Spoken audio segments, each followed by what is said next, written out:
एक समय में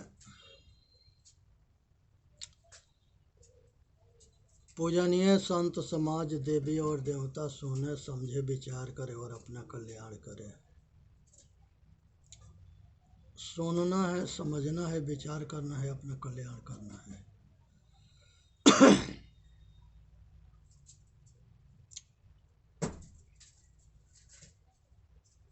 जिस समय महोबा में अल्लाह रुदल के बहुत चर्चा था, अब बहुत शक्तिशाली राज था, अब बहुत बड़े शक्तिशाली सब सेनापति थे। अपार बल के नाम से महोबा जाना जाता था। उसी समय महोबा में माहिल जो है राजा परमाल के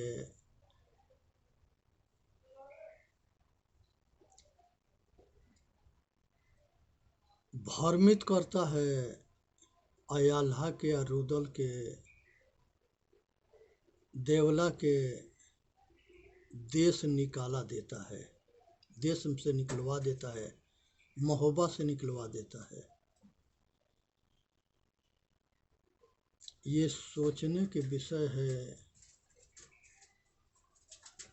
कि दक्षराज बक्षराज पूरा जीवन जो है महोबा के सींचते रहे। मलखान सुलखान अल्लाह रुदल ये सब महोबा के लिए जीवन भर लड़ते रहे। एक ऐसा समय आता है कि अल्लाह रुदल जैसे आदमी रोड पर आ जाता है और कनौज में जा कर के शरण पाता है और कनौज में रहना शुरू करता है। अल्लाह रुदल के परमाल से अलग क के आदेश निकाला दे करके ये माहिल जा कर के पृथ्वीराज चौहान से मिलता है कि अब अल्लाह रुदल को हम वहाँ से निकलवा दिए हैं, अब तुम चढ़ाई करो और महोबा के लूटो और मारो पीटो और तहस नहस कर दो। पहले सिरसा पर चढ़ाई कराता है और सिरसा पृथ्वीराज चौहान पहले जीत लिया था, बाद में मलखान फिर जीत लिया और फिर मलखान के विवश करके अल्लाह रुदल से अलग करके अब फिर जो है पृथ्वीराज चौहान मलखान मारा जाता है, बहुत बड़ा योद्धा मारा जाता है। बाद में ये परमाल देखा कि ये तो हमारे संगे बहुत बड़ा धोखा किया माहिल, अल्लाह रुदल के निकलवा दिया हमारे राज से, हमारे ही हाथ से देश निकाला दिलवा दिया। उधर परमाल के ऊपर चढ़ाई करके परमाल के मरवा दिया और फिर हमारा लड़का ब्रह्मजीत है, अब इसके मरवाने के लिए तैयार हो गया।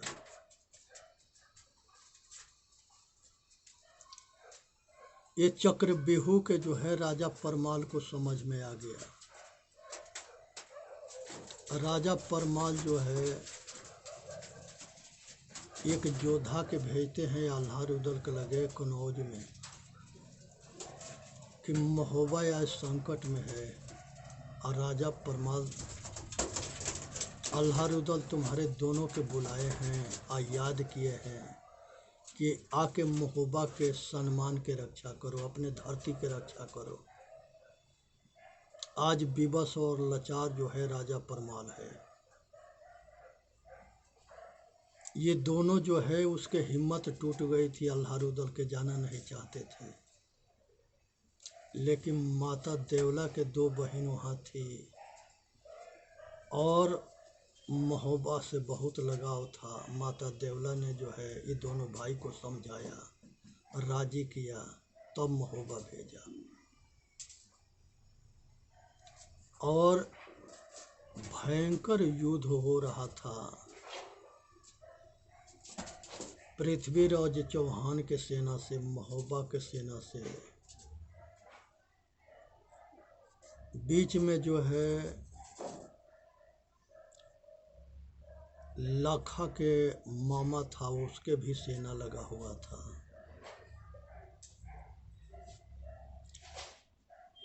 तो इस तरह से जो है पृथ्वीराज चौहान के साला भी ये युद्ध में वो भी शामिल था। फिर जयचंद के जो लड़का होता है अल्लाह रुदल के साथ में आता है, और रुदल के वो मित्र होता है, वही हर जगह इन लोगों के साथ देता है।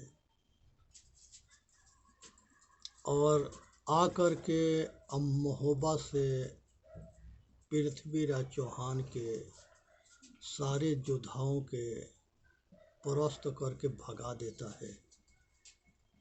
ये सब मिलकर के युद्ध में पृथ्वीराज चौहान के हरा देते हैं और वो सब वापस लौट जाते हैं। उसके बाद से जो है राजा परमाल के एक लड़का होता है ब्रह्मजीत, उसके पृथ्वीराज के लड़की से शादी के तैयारी होता है। और वो शादी करने के लिए ये सब जो है दिल्ली जाते हैं और बहुत भयंकर वहाँ युद्ध होता है। वो आखिरी युद्ध होता है। उस आखिरी युद्ध में काफ़ी कुल मारे जाते हैं। शादी होता है। उसके बाद से अल्लाह रुदल ये संन्यास लेते हैं गोरखनाथ बाबा के शिष्य बन करके। और ये भी जीवन भर लड़ते मरते रहे और कड़ी संघर्ष करते रहे। ये भारत के रक्षा के लिए, देश के रक्षा के लिए, राष्ट्र के रक्षा के लिए, समाज के रक्षा के लिए और क्षत्रियों के स्वाभिमान के लिए हर एक जगह विरोधी भी होते रहे। हर एक जगह सब तरह के कुल होते रहे। और ये सब जो है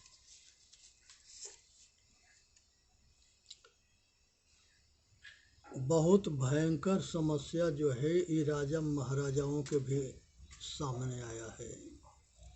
ये सारे संकट को ये सहन किए और सबके समस्या के समाधान किए। और इस संसार में आदमी के इतिहास रह जाता है।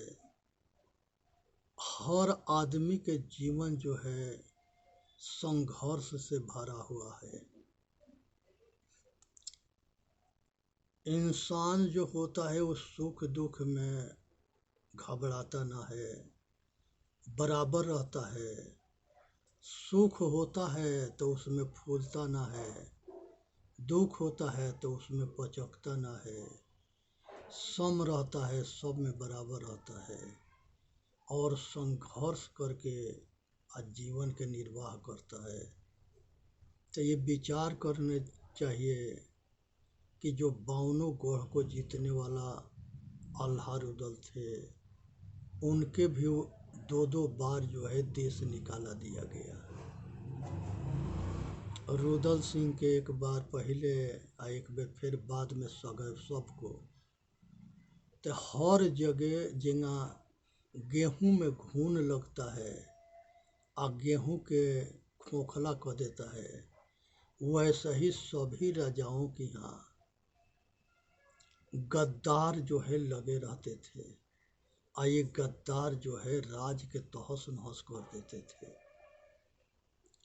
हर राज्य में गद्दार होते थे और गद्दार विदेश बाहर के राजाओं से मिले होते थे और समय समय पर अटैक कराते रहते थे और गद्दारी के बल पर बहुत राजा को मरवा भी दिए, बहुत को पराजय करा दिए। इन ये गद्दारन के कहने पर जो राजा बड़े राजा को मार के हरा दिया, मार दिया, वो बाद में इसको भी राज ले लिया और इसको भी मार दिया। तो यहाँ से ये समझना चाहिए कि जो दूसरे के लिए गड्ढा खोदता है वो एक दिन उस गड्ढे में उसको गिरना है। जो दूसरे के लिए धोखा करता है उसके संगे धोखा होना है। ये प्रकृति के नियम है कि जो बोएंगे वही काटेंगे। जब हम अपने माता पिता के सेवा ना करेंगे तो हमारे औलाद हमको कैसे करेंगे? वो तो जो बोते हैं वही काटते हैं। इसलिए सभी को अपना किया हुआ खेती काटना पड़ता है। दुख दोगे तो दुख मिलेगा, सुख दोगे तो सुख मिलेगा।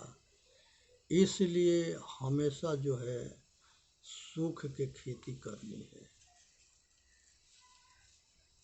और विचार करनी है और अपना कल्याण करना है। इसी में मानव जाति के हित है।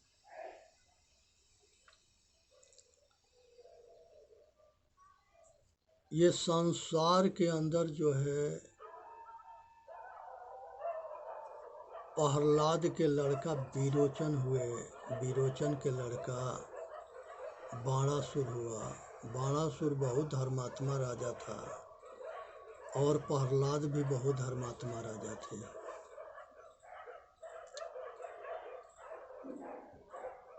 हिरण्यकश्यपु के जो लड़का था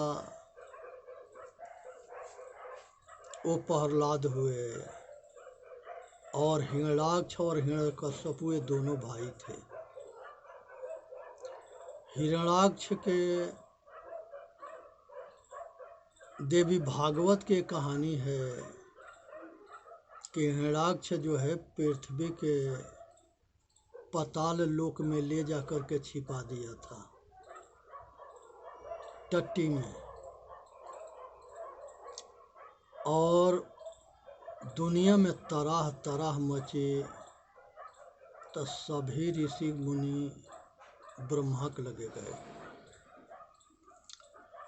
ब्रह्मा सबके लेकर के शंकर जी के लगे गए, शंकर जी सबके लेके विष्णु भगवान के लगे आए। तब विष्णु भगवान जो है वराह के रूप धारण करके और पाताल लोक में जा कर के हिरण्याक्ष के मारते हैं और पाताल लोक से वराह रूप जो है सूअर के रूप कहते हैं, सूअर के रूप धारण किए थे कि टट्टी में से सूअरे मुंह मार करके निकाल के ले आएगा। तो ये जो है पृथ्वी के हिरण्याक्ष के मार करके आए, पृथ्वी के ले करके और ये भगवान विष्णु ले आए थे वराह रूप धारण करके। जब सभी चले गए तो उस पंडित से हमने पूछा था कि पंडित जी ये बताओ कि इस पृथ्वी के हिरण्याक्ष जब उठा रहा था तो वो कहाँ पर खड़ा था और वो बिष्टा टट्टी उतना किसके था जिसमें पृथ्वी को छिपा दिया था, वो किस जगह था? पंडित कहता है कि भाई ये सब हम कुछ नहीं जानते, हम बस इतने जानते हैं कि ये किताब में लिखा है और इसको हमको सुनाना है। और इसी से सुनाने से आज तकले हमसे किसी ने प्रश्न बात को नहीं किया। हम जो कहते हैं वो सब हाँ हाँ करते रहे। आप पहला व्यक्ति हो जो इस पर संदेह करके प्रश्न किए हो। ना तो हम लोगों के बात के कोई काटता ना है। हम लोगों के काम है कि झूठ के साँच बनाते हैं और साँच के झूठ बनाते हैं। आइए हम लोगों के धंधा है, इससे हम लोग करोड़पति है, लोग के हमारी पॉलिसी है, फूट डालो राज करो, मूर्ख बनाओ पैसा कमाओ। हम लोग जब गोबर के गणेश बना करके और उसमें माथा टेकवा के देख लेते हैं कि ये मूर्ख बन गया है, इसको गोबर जो है गणेश जी दिखाई दे रहा है, तब हम लोग के उसके लूटते हैं। हम लोग सब कुछ चढ़वा के कहते हैं कि स्वाहा। स्वाहा के मतलब होता है कि ये पंडित के हो गया, अब ये तुम्हारा ना है। तो मूर्खन के नगरी में बुद्धिमान भूखे नहीं मरता है।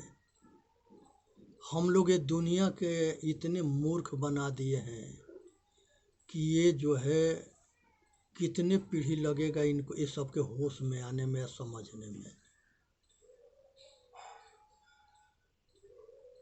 पहले यही ये सब कहते थे कि 2 गो पैसा दे दो अकल मत दो, बड़ के बतियौले छोट के लतियौले बराबर होता है। ये अपने आगे कभी किसी को लगाते ना थे। आज समय उल्टा हुआ है, सभी बात को जानना शुरू किए। ये पहले बेटियों के और छोटों जातियों के ये पढ़ने का अधिकार ना था। यहाँ तक ले कि शूद्र के गला में मेटिया बांधते थे कि ये जमीन पर थूक देगा तो जमीन अशुद्ध हो जाएगा। और इन लोगों के खेती में से अनाज वो लाते कचार के अनाज निकाल के इनके घर में रखता था, तो वो अनाज में छूत ना लगता था। लेकिन सब कुछ रख देने के बाद जो है ये इनके जो है घर पर अछूत बन करके इनके हौर हाँकता था, इनके सेवा करता था, इनके काम करता था। एक हरवाह कानपुर के था और उसने जो है बाबू साहब से कहा कि बाबूजी हमारा लड़का पढ़ने में अच्छा है, आप मदद करके इसको सहयोग करके इसके जो है थोड़ा हेल्प कर दो कि हमारा लड़का पढ़ाई में अच्छा निकल जाए। वो ठाकुर साहब जो है वो हरवाह के लड़का के मदद कर दिए, अपना कुर्ता दे करके और अपना जो है मदद करके, और वो लड़का जो है कलेक्टर बन गया। उसके शादी हो गया घर पर, और जहाँ नौकरी कानपुर में कर रहा था तो वहाँ पर भी एक शादी कर लिया। घर पर जो है वो पैसा वैसा देना बंद कर दिया, क्योंकि दूसरी लुगाई में वो मस्त हो गया। तो एक दिन उसकी माँ कहे कि अपने पति से कि जा कर के देखो कि लड़का पैसा वैसा ना भेजता है और हम लोगों के खर्चा बर्चा कहाँ से चलेगा। एक दिन जो है उस कलेक्टर के पिताजी गए कानपुर, तो उसके टूटा हुआ चप्पल था, फटा हुआ धोती था, फटा हुआ कुर्ता था, और नौकर के जैसे वेशभूषा था। कलेक्टर के चौकीदार रोक दिया। उसने बहुत कहा कि हम कलेक्टर के बाप हैं, पिताजी हैं। तो तब उसके अधिकारी आकर के जाने दिया। वो जो है अधिकारियों के क्लास ले रहे थे, वहाँ बैठे थे। ये बूढ़ा जो है वहाँ चला गया पूछते हुए, तो बताए कि वहाँ कलेक्टर साहब हैं। जब वहाँ पर लोग इनको देखे तो दंग रह गए, पूछे कि ये कौन आ गया। कलेक्टर कहता है कि ये हमारा हरवाह है, हमारा नौकर है। इसने जो है कहा कि हम हरवाह ना है, हम इसके बाप हैं, ये हमारा बेटा है।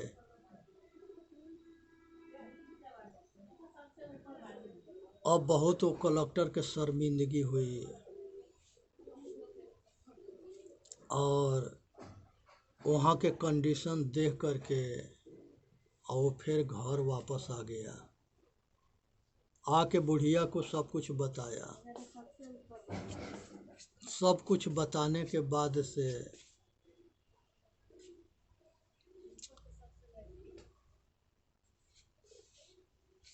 उसके कलेक्टर के माँ जो थी वो भी परेशान हुई,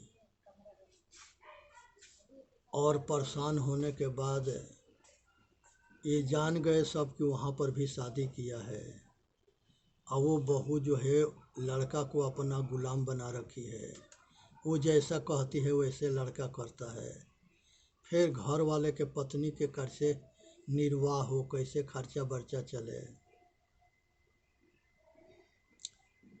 तो संसार में अगर औलाद जो है कुसंस्कारी हो गया तब बुढ़ौती दुखमय कटेगा, और अगर लड़का संस्कारी हो गया तब बुढ़ौती सुखमय कटेगा। तो हर बाप महतारी की सोचना चाहिए कि हम अपने बेटा बेटी के अगर संस्कारी बनाने में कामयाब हो गए तो हम जो है सुखी रहेंगे, और अगर हम अपने बेटा बेटी के बेसंस्कारी बना दिए तो हम दुखी रहेंगे। इसलिए चेतन जीव दुख मुक्त चैनल पर आके अपना कल्याण करे। बोलिए सतगुरुदेव की जय। साहेब बंदगी, साहेब बंदगी, साहेब बंदगी। सुने समझे विचार करे, अपना कल्याण करे, इसी में मानव जाति के हित है।